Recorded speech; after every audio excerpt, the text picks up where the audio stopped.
আসসালামু আলাইকুম রহমতুল্লাহ। সুমন প্রাইভেটে তোমাদের সকলকে স্বাগতম।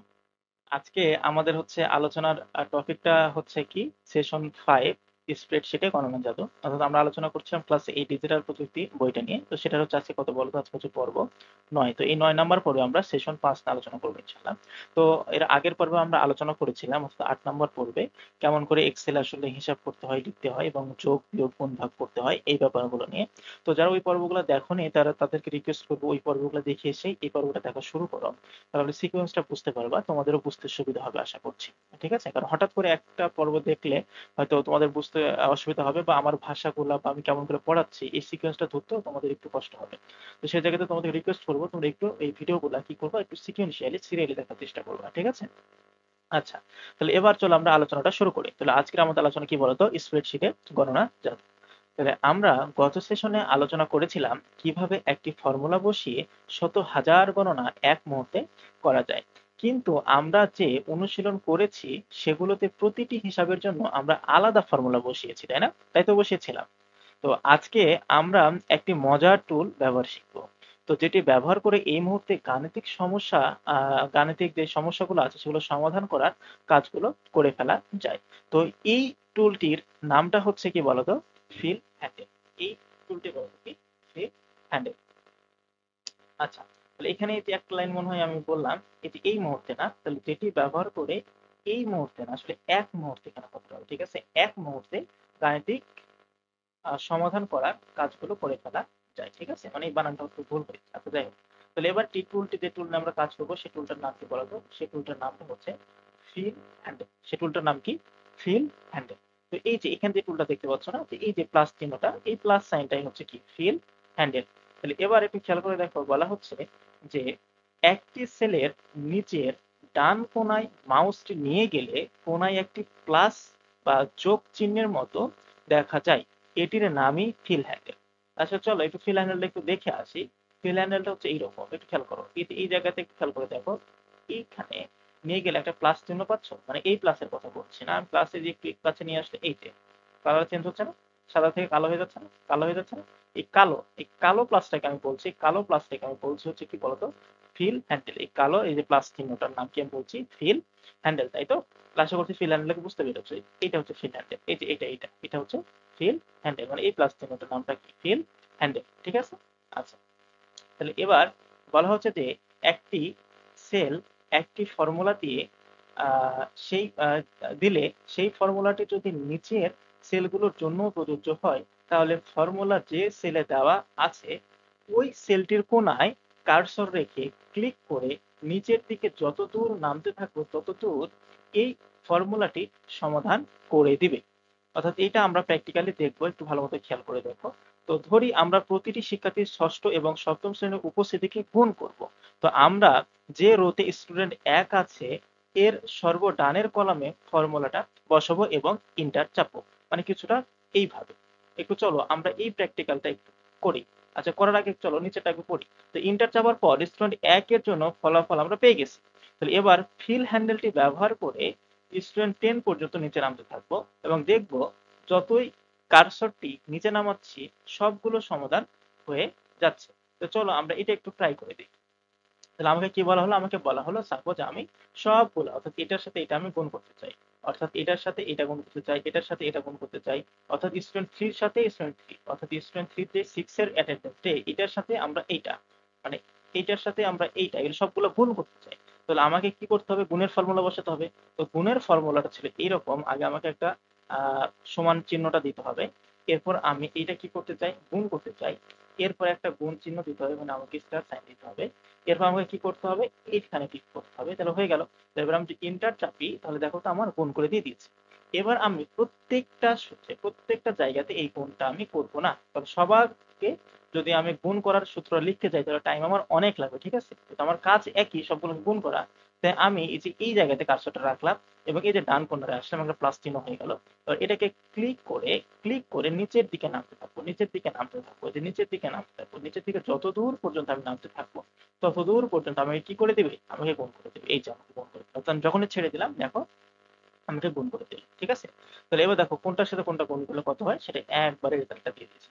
তো আশা করছি ব্যাপারটা বুঝতে পেরেছো। ঠিক একইভাবে তুমি যদি এভাবে নিচের দিকে যেতেই থাকতা, তাহলে দেখবে সবগুলো তোমাকে একসাথে গুণ করে দিত। অর্থাৎ হাজার হাজার কলাম একসাথে গুণ করা কি সম্ভব? আসলে অনেক মজা, তাই না? তাহলে এই টুলটাকে আমরা কি বলছি? ফিল হ্যান্ডেল টুল। ওকে, তো আশা করছি এই ব্যাপারটা তোমরা বুঝতে পেরেছো। এই যে দেখো, এখানে একটা সূত্র বসিয়েছিলাম, সূত্র বসানোর পর একটা রেজাল্ট দিল।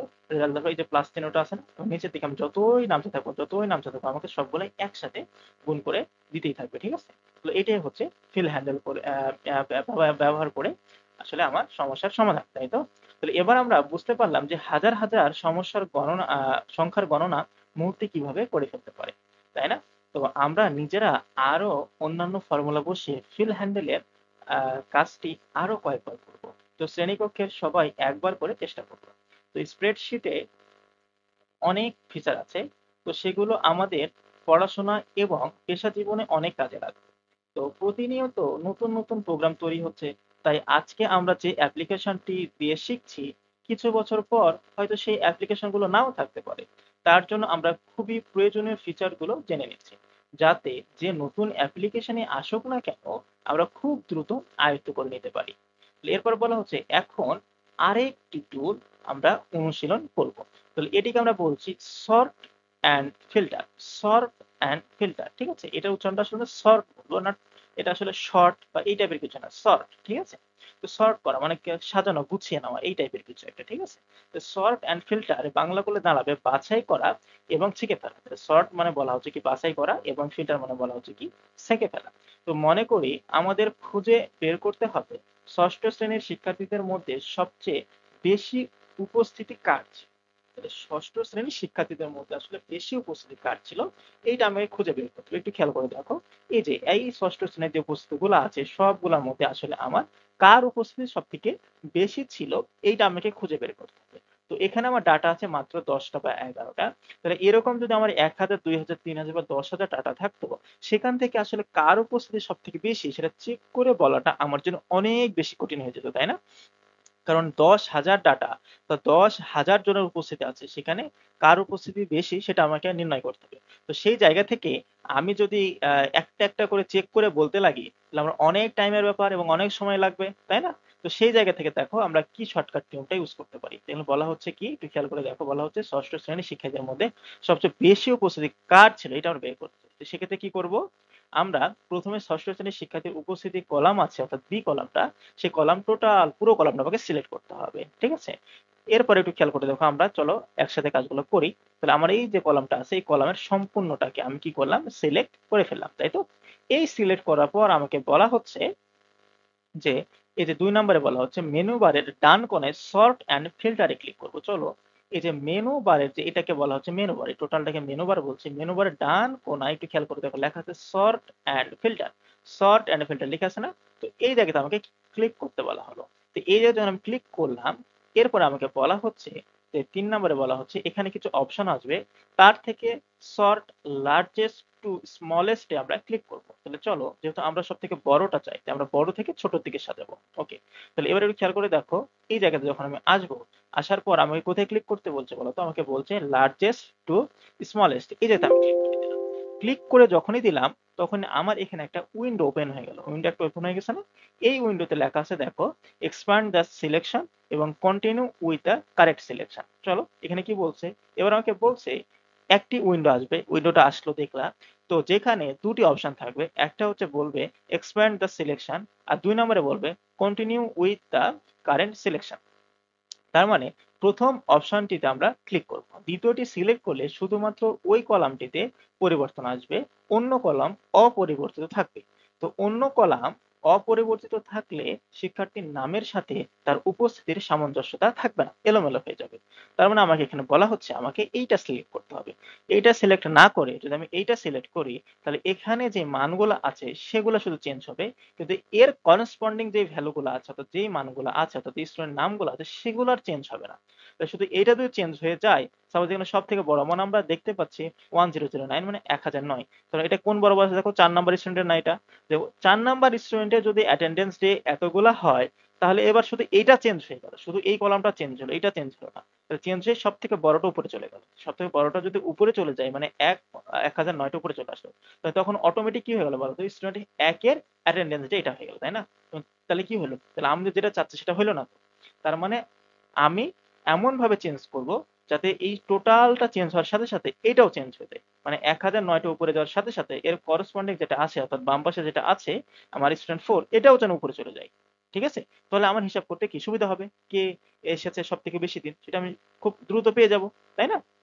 তাহলে আশা করছি ব্যাপারটা বুঝতে পেরেছো। এই কারণে আমাকে এইটা সিলেক্ট করতে হবে। ঠিক আছে? তাহলে এইটা যদি আমি সিলেক্ট করি তাহলে একটু খেয়াল করে দেখো, এই যে সর্ট লেখা আছে না, সর্টে আমাকে ক্লিক করতে হবে। ওকে, তাহলে এইটা আমি সিলেক্ট করলাম, এই যে এখানে সিলেক্ট করলাম। সরি, আচ্ছা একটু মিস্টেক হয়ে গেল, ডাবল ক্লিক করে ফেলেছি। আচ্ছা, এবার এখানে ক্লিক করলাম। ক্লিক করার পরে খেয়াল করে দেখো এই জায়গাতে লেখা আছে, এটা আমরা সিলেক্ট করলাম। করার পর 5 নম্বরে বলা হচ্ছে ওই উইন্ডোতে ছোট করে সর্ট লিখে থাকবে। তো সর্টে ক্লিক করলে সবচেয়ে বেশি উপস্থিতি শিক্ষার্থী ক্রম সবার উপরে চলে আসবে, আর কম শিক্ষার্থীটা সবার নিচে চলে যাবে। ঠিক আছে? এটা খেয়াল করে দেখো, এই যে সর্ট লেখা আছে না, এখানে ক্লিক করতে হবে ছোট করে। এখানে ক্লিক করলাম, একটু খেয়াল করে দেখো এটা চেঞ্জ হয়ে গেছে। এর সাথে সাথে এই ভ্যালুগুলো চেঞ্জ হয়ে দেখো, স্টুডেন্ট 4 উপরে চলে গেছে, 7 উপরে চলে গেছে, 3 তার নিচে 1 হয়ে গেছে, তারপর 8 হয়ে গেছে, যারটা যেরকম এই ভ্যালুর বেসিসে এগুলোও চেঞ্জ হয়ে গেছে। কিন্তু আমি যদি একটু খেয়াল করে দেখো এখানে ক্লিক করতাম, সাপোজ এই জায়গাতে ক্লিক করার পর আমি যে এটা সিলেক্ট করতাম continue with the current selection, তাহলে একটু খেয়াল করে দেখবা শুধু এইটা চেঞ্জ হবে, শুধু এইটা চেঞ্জ হবে। ঠিক আছে? আচ্ছা, এটা চেঞ্জ বড় থেকে ছোট যদি সাজানো আছে চেঞ্জটা তুমি বুঝতে পারবে না। তো সেক্ষেত্রে আমি একটু করবো এইটা, যে আসলে স্মল উপরের দিকে ছোটগুলো থাকবে আর নিচের দিকে বড় মানগুলো থাকবে। তাহলে এবার খেয়াল করো আমি এটাতে ক্লিক করছি। ক্লিক করার পর আমি যখন সর্ট করব তাহলে খেয়াল করে দেখবা যে এগুলা চেঞ্জ হচ্ছে কিন্তু এগুলা চেঞ্জ হচ্ছে না। স্টুডেন্ট 4 উপরেই থাকছে এবং 6টা নিচেই থাকছে, এরকম ভাবেই সাজানো থাকছে, মানে এটার কোনো চেঞ্জ হচ্ছে না। তাহলে একটু খেয়াল করে দেখো, আমি ক্লিক করলাম, তার মানে এইটা আমার ছোট থেকে বড় অবধি সে দেখেছে, এটা ছোট থেকে বড় অবধি সে দেখেছে। তার মানে হলো একটু ভালো করে খেয়াল করে দেখো এখানে 4 আছে, তাহলে আমার আগে স্টুডেন্ট 4 এর অ্যাটেন্ডেন্স ডে ছিল 1009, কিন্তু এবার স্টুডেন্ট 4 এর অ্যাটেন্ডেন্স ডে হয়ে গেছে 81। ভুল হয়ে গেল না? তাহলে আমার সবকিছু গড়মিল হয়ে গেল। এই কারণে যখন আমাকে এরকম অপশন দিবে তখন আমাকে এই এক্সপ্যান্ড দা সিলেকশন এটা ক্লিক করতে হবে। ক্লিক করলাম, ঠিক আছে? তাহলে দেখবো যে এর বেসিসে যত ভ্যালু আছে সবগুলো দেখো চেঞ্জ হয়ে গেছে। ওকে, তো আশা করছি এই ব্যাপারটা তোমরা বুঝতে পেরেছো। আচ্ছা, তাহলে এবার চলো আমরা চলে যাই আমাদের বইতে। তাহলে এই পর্যন্ত আমরা বুঝে গেছি। তাহলে এবার একটু খেয়াল করে দেখো এই যে সবগুলো সাজানো হয়েছে, যে এক্সপ্যান্ডের কাজ কি, সর্টের কাজ কি, সর্ট করা, এই যে সর্ট করা ভ্যালু গুলো সব থেকে বড়টা উপরে এবং সব থেকে ছোটটা নিচে চলে আসে, তাই না? তাহলে উপস্থিতি অনুসারে এই যে সর্ট হওয়া যে তথ্যটা সেটাই এইটা। আশা করছি এই ব্যাপারগুলো তোমরা সবাই বুঝতে পেরেছো। এই পর্যন্ত কোনো প্রবলেম থাকার কথা না। এরপরে যদি কোনো প্রবলেম থাকে তাহলে এই ভিডিওর নিচে একটু কমেন্ট করে জানাও যে কোন প্রবলেমটা, কোন লাইনটা বা কোন সেকেন্ডটা তোমরা বুঝো নাই। তাহলে আমি প্রয়োজনে সেটা অ্যান্সার দেওয়ার চেষ্টা করবো ইনশাল্লাহ। তো আচ্ছা, নেক্সট পর্ব দেখার আমন্ত্রণ জানিয়ে এখানে শেষ করছি। আসসালামু আলাইকুম ওয়া রাহমাতুল্লাহ।